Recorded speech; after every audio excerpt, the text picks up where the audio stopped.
Welcome to Guide Guru. We hope this video helps. You start by preparing assets and precise settings so you can control the retro effect. First, import high-resolution images and organize them by subject and lighting. Next, enable Gemini's advanced image controls and experimental filters. This gives you layer-level access.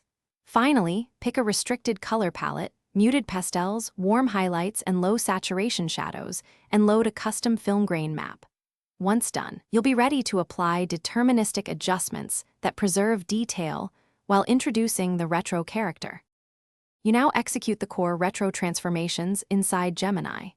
Begin with split toning. Dial warm tones into highlights and cool into shadows, keeping midtones balanced. This recreates aged chemistry.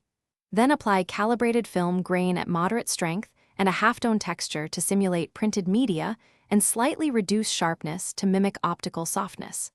Add a subtle vignette and 1 or 2 light leak overlays, and shift color channels by a few units to emulate faded dyes.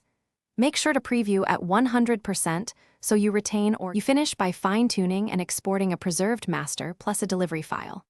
First, create a lossless master in linear sRGB, and then export a web-optimized JPG at desired dimensions.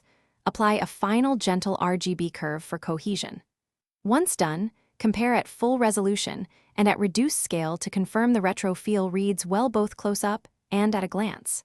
If highlights or shadows clip, reduce contrast slightly and ease back the grain. That single troubleshooting tweak fixes most harsh artifacts.